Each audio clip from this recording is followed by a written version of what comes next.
আসসালামু আলাইকুম ওরহমতুল্লাহি ওবারাকাতুহু। পবিত্র মহরম মাস, এই পবিত্র মহরম মাসকে আজকে অপবিত্রময় করে তুলেছে বিভিন্ন মুসলিম সমাজের বিভিন্ন গোষ্ঠী। তো আল্লাহ তাবারক ওয়া তাআলা বলেছে, যতদিন দুনিয়া থাকবে ততদিন খারাপ আর ভালো মন্দ নিয়েই মিশে থাকবে।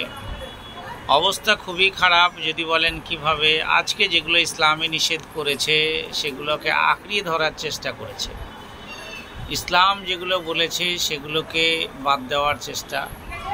তো আল্লাহ তাবারক ওয়া তাআলার কাছে ফরিয়াদ করি, হে আল্লাহ, তুমি এই রকম যেহেতু মেলা খেলা ইসলামে স্বীকৃতি দেওয়া নেই, তুমি এই সমস্ত মেলা খেলা থেকে তুমি সমস্ত মুসলিমকে হিদায়াত দাও। হে আল্লাহ, হে আল্লাহ, তুমি রহমানুর রহিম, তুমি গফুরুর রহিম, তুমিই পারো মেনে নিতে।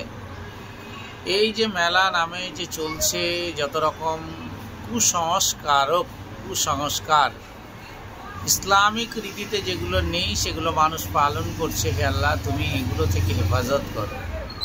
হে আল্লাহ, তুমি মহরমের যে মেলা নেই, মেলা অরিজিনাল হারাম, ইসলামে মেলা খেলাকে অরিজিনালি হারাম করা হয়েছে, তারপরও মানুষ কিছু মানছে না, মানুষ তার নিজের জায়গাকে তুলে রাখার চেষ্টা করছে।